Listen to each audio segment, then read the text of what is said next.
Vamos a continuar nuestro estudio. Estamos llegando ya al capítulo número 9, Mateo capítulo 9. Vamos a hacer una oración para comenzar.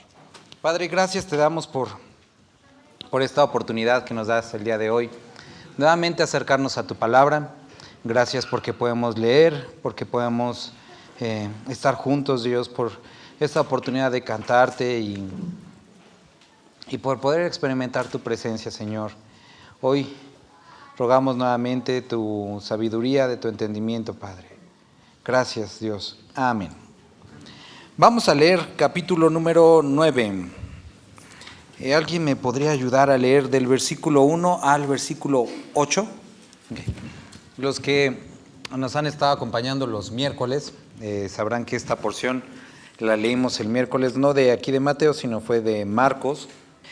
Y estuvimos hablando acerca de cómo la palabra de Dios, no solamente algunas veces, sino generalmente es incómoda a nosotros. Porque eso es el propósito que tiene.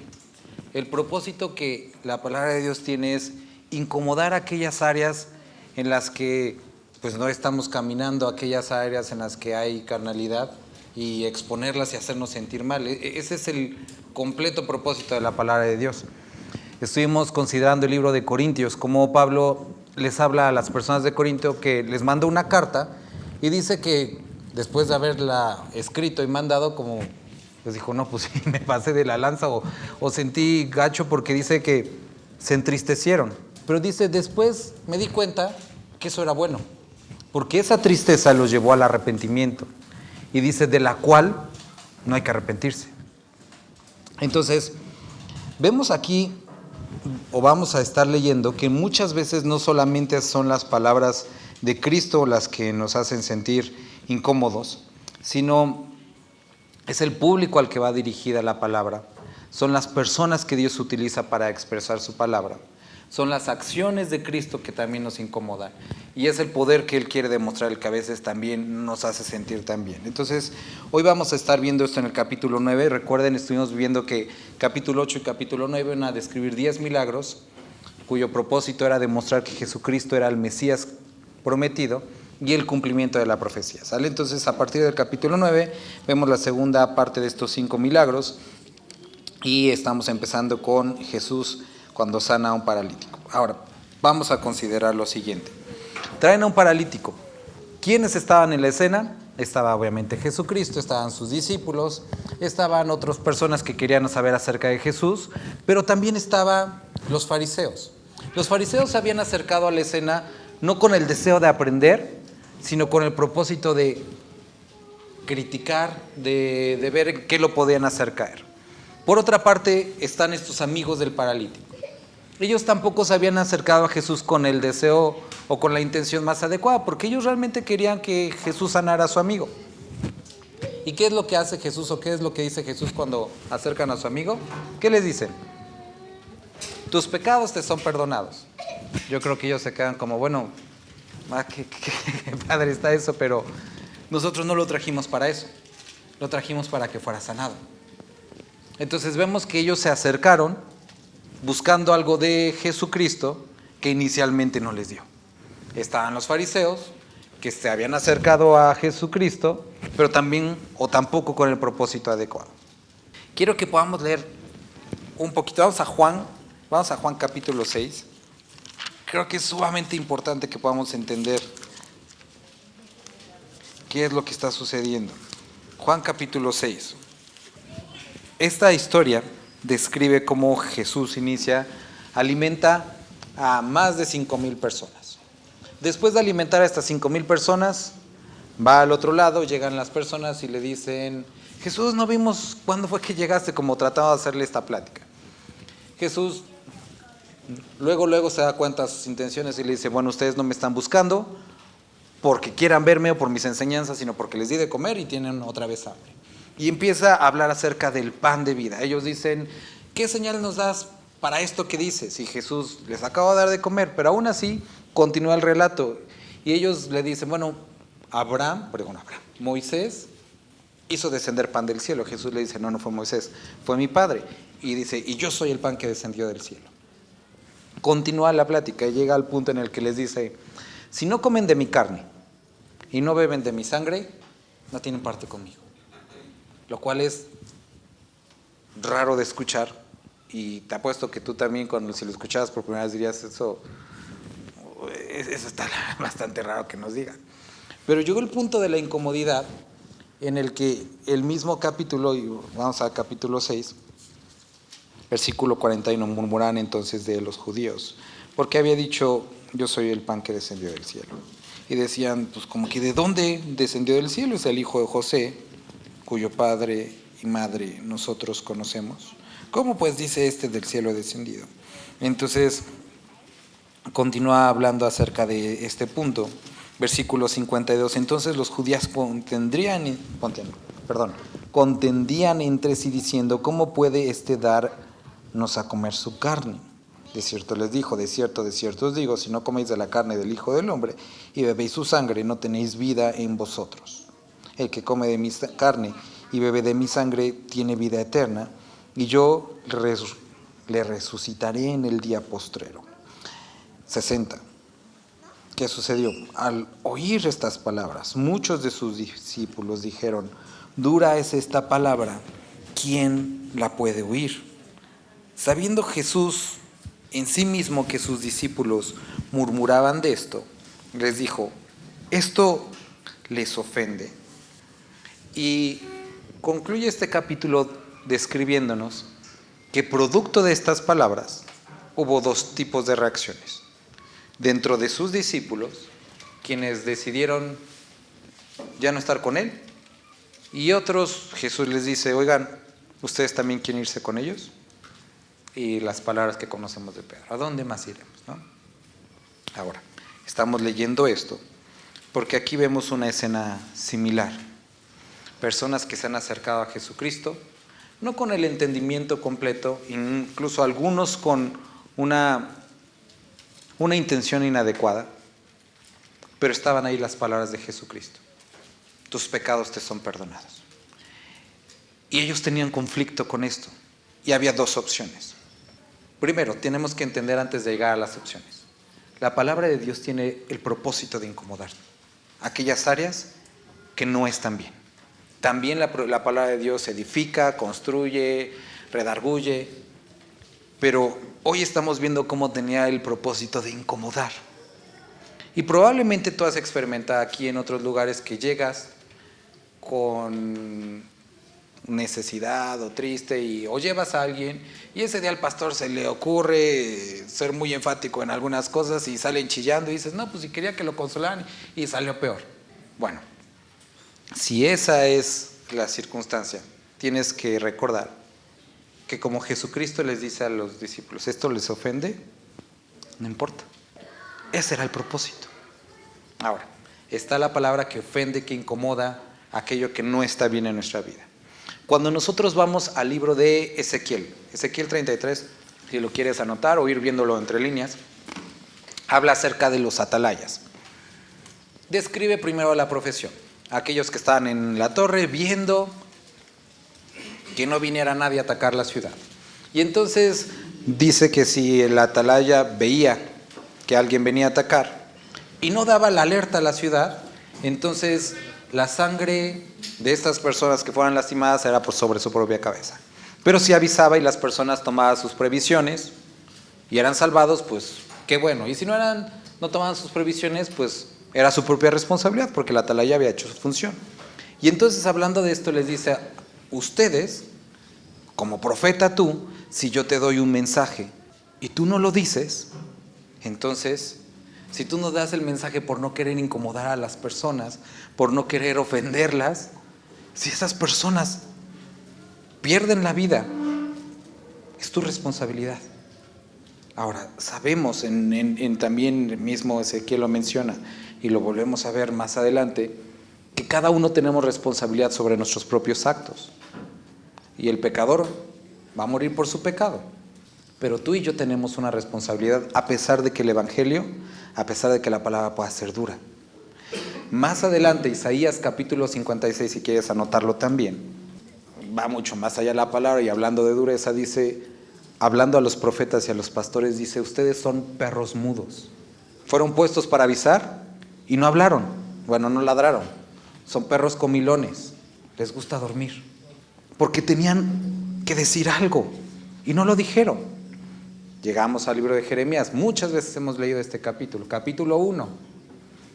Y Dios le dice, Jeremías, te he dado un mensaje, he puesto mis palabras en tu boca. Y Jeremías dice, es que yo no sé muy bien hablar, Dios, no sé muy bien hacer eso. No digas que soy niño, porque yo te he puesto para destruir, para arruinar, para derribar, para edificar. Y si tú no dices lo que yo te he mandado, te voy a avergonzar en medio de ellos. ¿A dónde vamos con todo esto?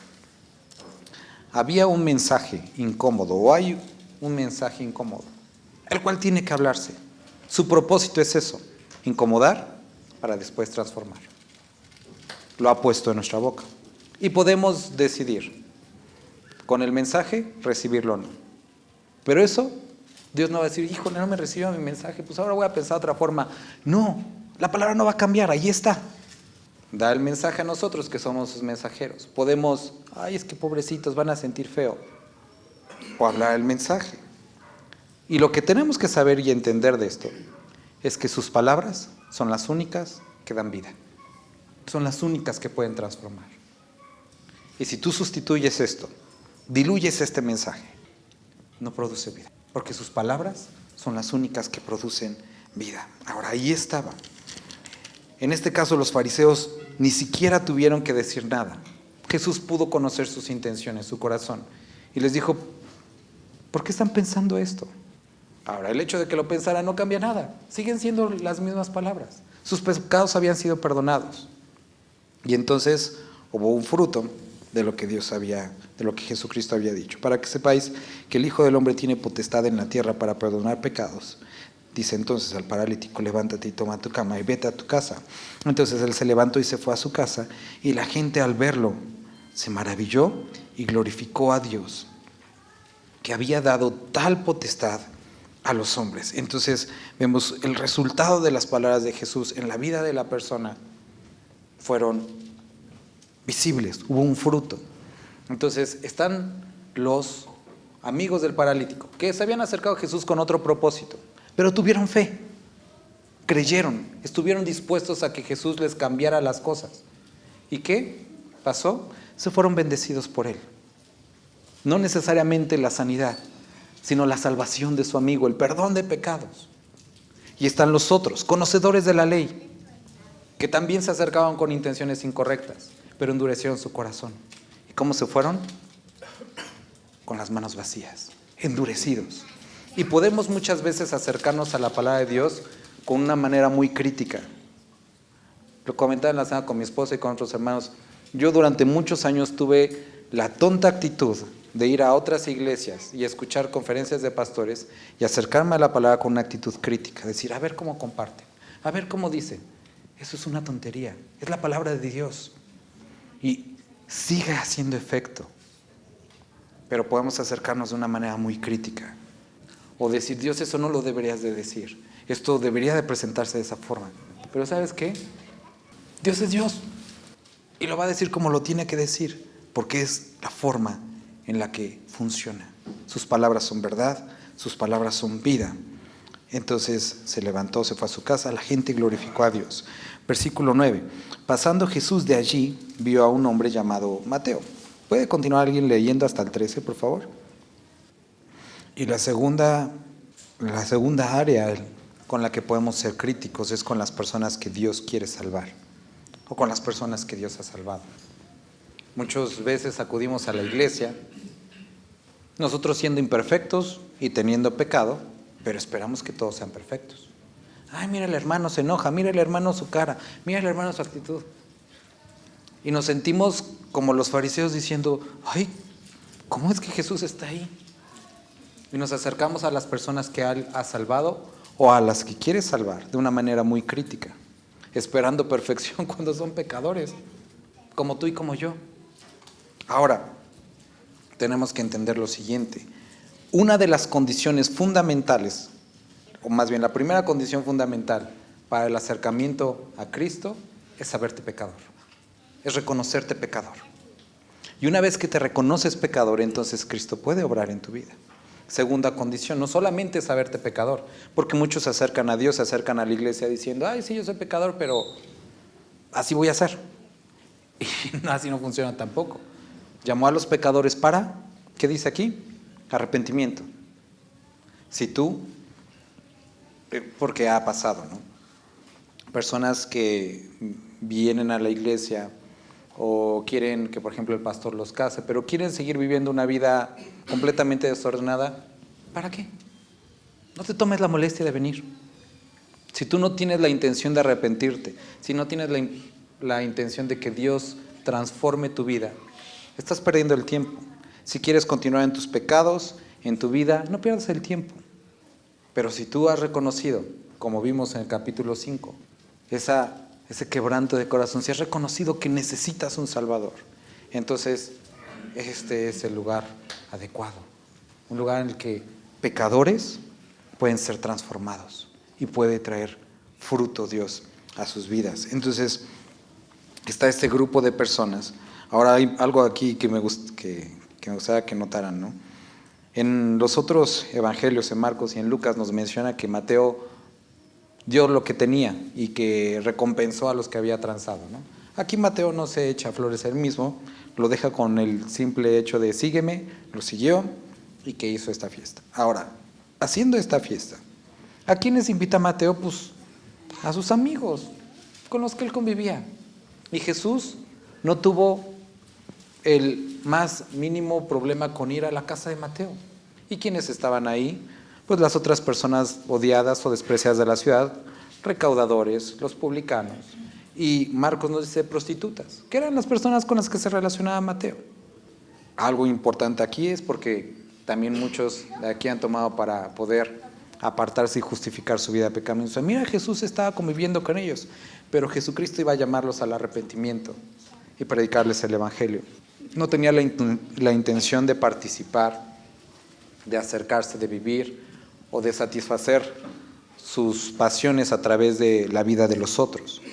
Él iba a predicarles el evangelio. Ahora, entendiendo esto, Jesús fue hasta este tipo de personas. Y algo que nosotros tenemos que ver que es, a ellos son a los que Dios está buscando, a los que se saben pecadores, a los que están en pecado, que Dios en su misericordia ha determinado salvar. Si como iglesia, si como creyentes tomamos la actitud de los fariseos de decir, ay no, es que a mí me dan como cositas los pecadores, como que siento así hasta como escalofríos. Y no sientes contigo mismo, porque ¿qué somos? Sino pecadores redimidos. Y podemos poner una condición muy lejos, como si nosotros jamás hubiéramos pasado por ahí. Pero tenemos que entender que es a las personas que Dios quiere salvar. Son a las personas que Dios ama. Y no podemos tener otra forma de ver a las personas, sino como personas a las que Dios ama, como el objeto del amor de Dios. Entonces, primero criticaban sus palabras y criticaban el público, a las personas a las que él estaba dirigiéndose. Llegamos al versículo 14. Dice, entonces vinieron a él los discípulos de Juan, diciendo, ¿por qué nosotros y los fariseos ayunamos muchas veces y tus discípulos no ayunan? Jesús les dijo, ¿acaso pueden los que están de bodas tener luto, entre tanto que el esposo está con ellos? Pero vendrán días cuando el esposo les será quitado y entonces ayunarán. Nadie pone remiendo de paño nuevo en vestido viejo, porque tal remiendo tira el vestido y se hace peor la rotura. Ni echan vino nuevo en odres viejos, de otra manera los odres se rompen y el vino se derrama y los odres se pierden, pero echan el vino nuevo en odres nuevos y lo uno y lo otro se conservan juntamente. Llegamos a la tercera área en la que estaban, o la que se ponía a duda o se criticaba la forma en la que Jesús hacía las cosas, y eran las personas que él utilizaba. Están los discípulos de Juan, que se ven que eran personas muy bien disciplinadas en todos estos aspectos, disciplinas espirituales, las cuales, no nos equivoquemos, Jesús enseñaba y Jesús practicaba. El ayuno, la oración, las limosnas. Jesucristo no está haciendo a un lado esto. Pero ellos criticaban a sus discípulos y decían, bueno, es que ¿por qué ellos no lo hacen tanto como nosotros? Y ahí estaban hasta echando mano de los fariseos, y los fariseos y nosotros lo hacemos. Y si ustedes se quieren pensar personas santas, también deberían de hacerlo. Y es donde nosotros podemos ser críticos acerca de las personas que Dios usa. ¿Por qué no se viste de traje? ¿Por qué no trae una corbata? ¿Por qué ustedes no empiezan recitando el Salmo quién sabe qué? Y podemos traer muchas cuestiones críticas acerca de las personas que Dios ha decidido utilizar. Ahora, antes de avanzar, no nos equivoquemos. No estamos hablando de, pues es que vive en pecado y yo no sé quién para... No estamos hablando de eso. No estamos hablando de personas abiertamente pecadoras y que permanecen en pecado y que nosotros no deberíamos de confrontar eso. Eso se tiene que confrontar, lo hemos dejado muy claro. Pero estamos hablando acerca de cuestiones y de asuntos que no tenían que ver con lo que Jesucristo quería hacer, que era, versículo 16 al versículo 17, no sirve de nada cargar a estos hombres con costumbres y con ritos si primeramente su interior no ha sido transformado. Porque todos o muchos de aquí lo sabemos, o los que tenemos más tiempo, es que podemos aprender a ser buenos hipócritas, ser personas horribles y terribles por dentro, pero por fuera dar una imagen de piedad. Eso es fácil, eso es muy fácil de hacer. Y Jesucristo dice, no, lo primero que voy a hacer con mi palabra, con mis enseñanzas, con mi relación con ellos, es transformarlo de adentro, para que lo exterior sea transformado.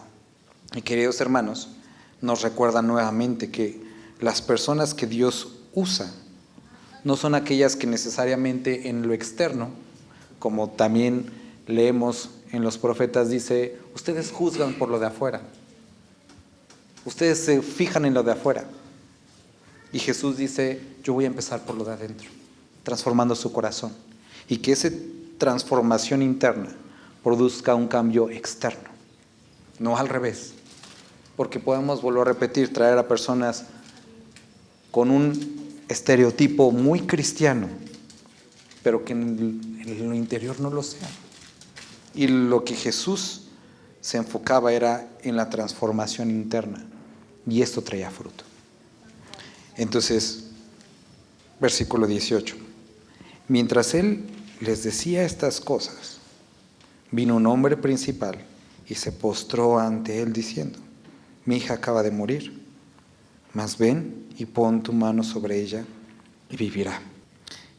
Jairo, un hombre principal, alguien relacionado con la sinagoga, alguien pues de buena reputación, y por lo que nos dice aquí, de fe, y había reconocido de alguna forma lo que Jesús podía hacer. Se acerca a Jesús con una necesidad. Y Jesús, versículo 19, se levantó y le sigue con sus discípulos. Hasta este punto todo bien. Jesús va con él y yo creo que él se sentía como, bueno, van a funcionar las cosas. Pero cuando llegamos al versículo 20, nosotros nos encontramos que una persona retrasa el camino de Jesús, o podríamos verlo así, o el tiempo que tenía Jairo para poder llegar a su casa. Y cuando nosotros consideramos, me parece que es en Lucas, dice que esta niña tenía alrededor de 12 años. E interesantemente esta mujer que tenía flujo de sangre tenía también 12 años enferma. Una niña, 12 años de vida, todo bien, y cambió en un segundo. En un segundo cambió todo. Una mujer que tenía 12 años enferma y en un segundo también cambió todo. Y la respuesta para ambas cosas es Jesucristo. Entonces consideren eso.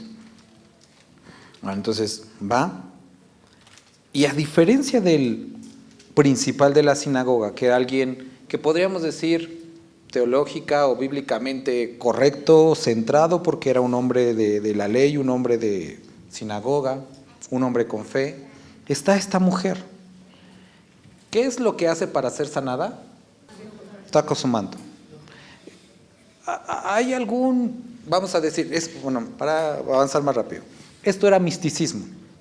Ellos tenían esta idea de que si había un hombre justo, si yo tan solo toco un poco de su ropa, a lo mejor algo se me pega de su justicia. Y hasta tenemos como prácticas también aquí en Latinoamérica, en México, de eso, ¿no? Como que, ay, pásame tu inteligencia, ¿no? Sabemos que no funciona así, pero es como parte de la cultura. Esto era misticismo también. No funcionaba así. La ropa no sanaba. Entonces vemos un hombre muy centrado y una mujer totalmente perdida en su teología medio mística. ¿Y Jesús la sanó? ¿Jesús quería abonar al misticismo? Por supuesto que no. ¿Jesús quería que ella se quedara convencida de que la ropa sanaba? No. Pero Jesús actuó a pesar de su ignorancia. Ahora, consideremos esto. Está ahí esta mujer toda revuelta en su idea de cómo debía actuar Jesús. Tuvo fe y tampoco voy por el camino para que no nos perdamos de que tú simplemente sé sincero, piensa lo que quieras y Dios va a actuar. No ese es el punto al que quiero llegar. Sino quiero que consideremos que Jesús, volviéndose y mirándola, dijo, y ese es el punto. Ella se acercó a Cristo. No sabía muchas cosas. Tenía ideas, tenía cosas que había escuchado, pero se acercó a la persona adecuada. Y Jesús, mirándola, le dijo, ten ánimo, hija. Tu fe, y utiliza esta palabra, te ha salvado. A pesar de no saber mucho, puso su fe en la persona adecuada.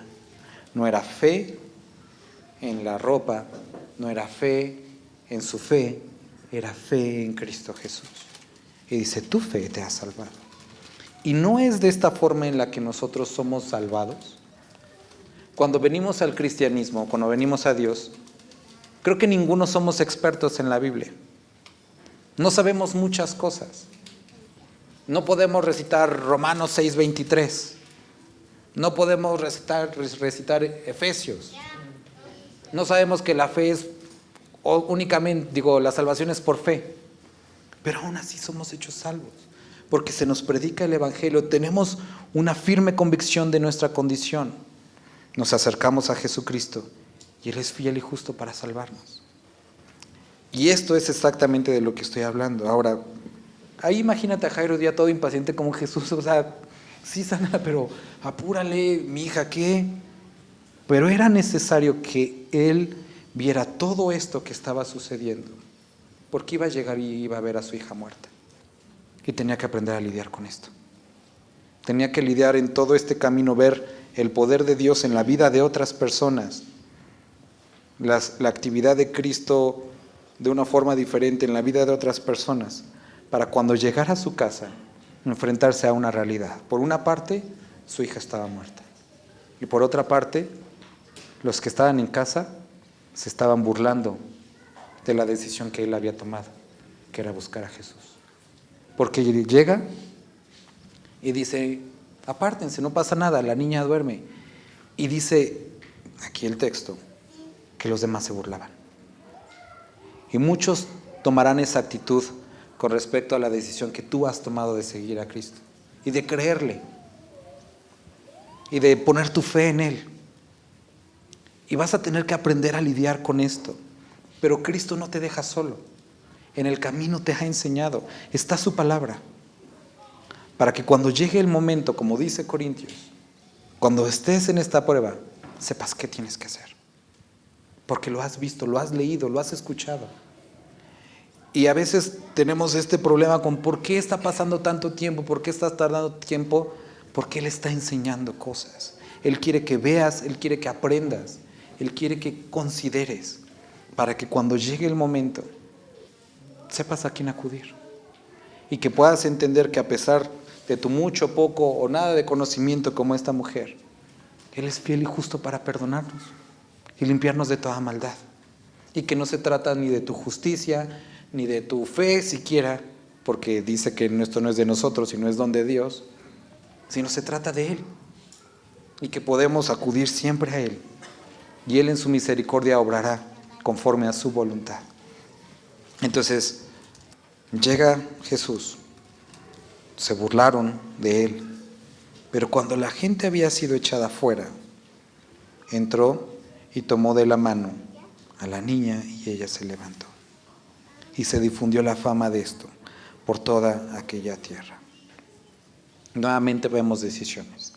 Jairo pudo haber dicho, no, pues sí tienen razón Jesús, ya para que no, si quieres ya, pues ve con la mujer esa que sanaste y pues ahí ya te le harás más falta, ¿no? Pudo haber tomado esa decisión de escuchar a los burladores. O la decisión que él tomó de hacer a un lado a los burladores, a los que no creían, y quedarse con Jesús.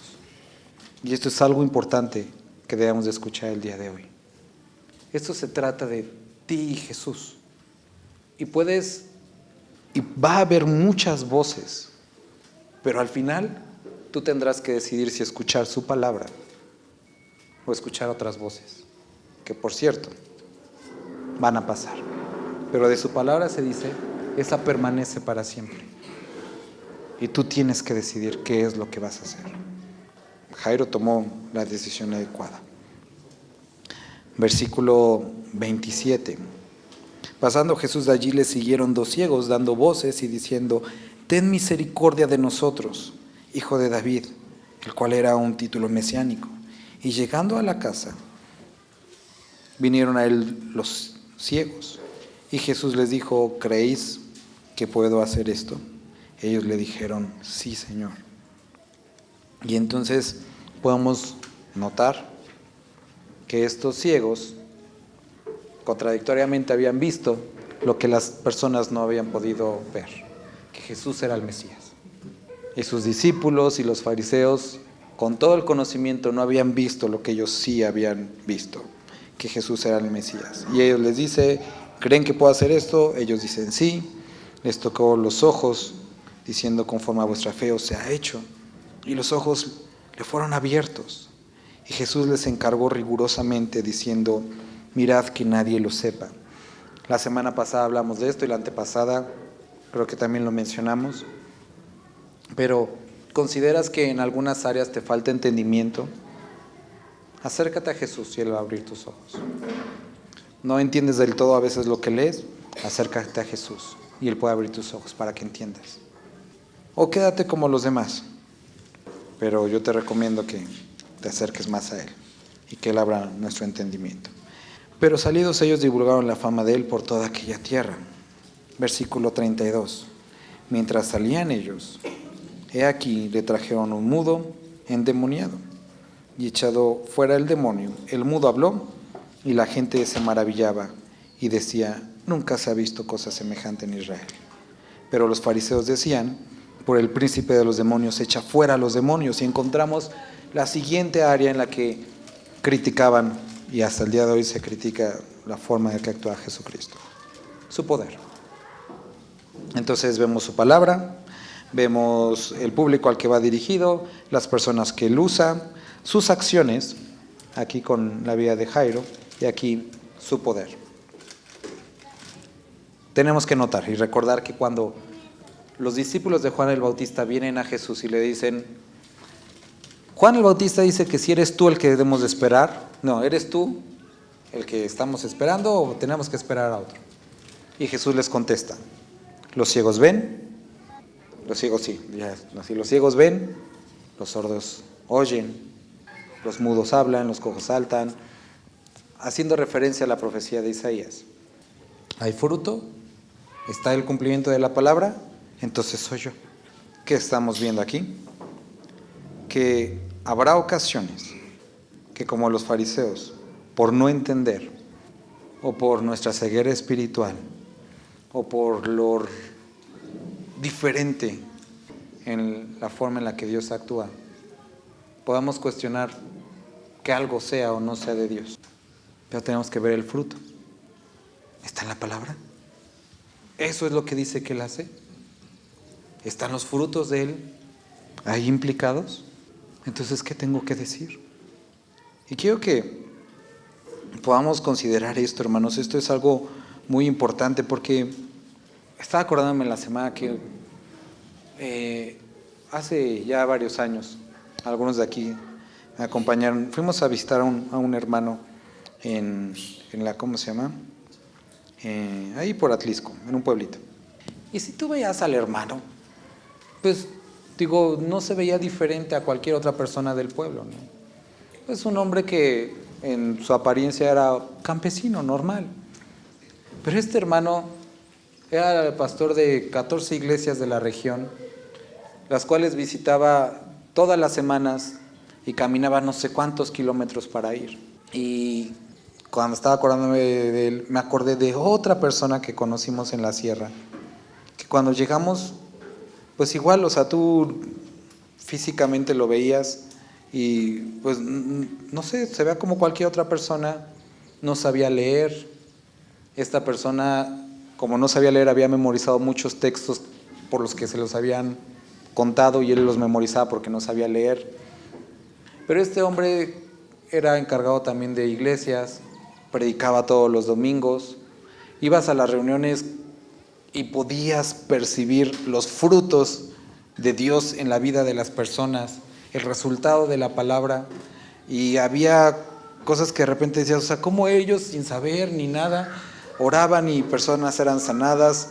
Muchos de la comunidad estaban viniendo al arrepentimiento, y tú decías, Dios, ¿cómo? ¿Ellos? Pero ellos no saben, ellos no tienen el método inductivo, y Dios dice, ¿a mí qué me importa? Y es que muchas veces podemos nosotros decir, Dios, es que ellos no deberían. Y Dios, yo creo que se pone la mano y te dice, ¿y tú qué? ¿Quién es Dios, tú o yo? Y Él actúa porque debemos recordar que no solamente es todopoderoso, sino soberano. Él actúa como Él quiere, nunca contradiciendo obviamente su palabra. Él utiliza a las personas que Él quiere, Él alcanza a los que Él quiere, y su palabra no vuelve vacía. Y cuando vemos este capítulo, tenemos que recordar, necesariamente recordar, que de lo que estamos hablando y lo que estamos leyendo es de un reino que no pertenece a este mundo y que obviamente es contrario a todas nuestras expectativas. Pero por eso tenemos la palabra, para ver cómo es, qué es lo que espera de nosotros. Y hay áreas que podemos leer y que no sabemos cómo expresar, ni cómo a lo mejor incluso explicar. Y cuando llegamos a esas áreas, Dios nos dice, cree que yo soy. Y hay frutos para corroborar esto. Entonces, como iniciábamos hoy, tienes dos opciones. El ponerte en una posición crítica, de juez sobre la palabra, de juez sobre tus hermanos, de juez sobre los que Dios usa, de juez sobre sus acciones, de juez sobre su palabra. O a pesar de tus conflictos, decir, sé tu Dios. Abro mi corazón, abro mi vida para que tú hagas lo que tú quieras. Y entonces experimentar su presencia. Hermano y hermana, Dios es el mismo, ayer, hoy y siempre. Él no ha cambiado y no cambia. Y quiero que notes y recuerdes que Él lo que pidió de ti no fue ni tus buenas obras, ni inicialmente tu piedad, ni tus buenos actos. Te pidió, cree en mí. El que puede hacer todo mucho más abundante. Cree. Y necesitamos escuchar su palabra y que nuestra fe sea aumentada. Y después de ver y creer, que haya ese fruto que es obedecer. Vamos a orar. Padre, gracias te damos por esta palabra que acabamos de leer el día de hoy. Gracias te damos por la misericordia que has mostrado a nosotros, Dios. Padre, queremos el día de hoy rogarte que tú, que conoces nuestro corazón, puedas confrontarnos si hemos sido críticos con tu palabra, hemos sido críticos con las personas que tú usas, hemos cuestionado tu poder, hemos cuestionado tus acciones, tus métodos. Ayúdanos a caminar, a poder ser libres de nosotros mismos, de nuestros prejuicios, de nuestra mente, y poder disfrutar lo que tú haces y poder vivir esa vida que tú tienes para nosotros. Te bendecimos en el nombre de tu Jesús. Amén.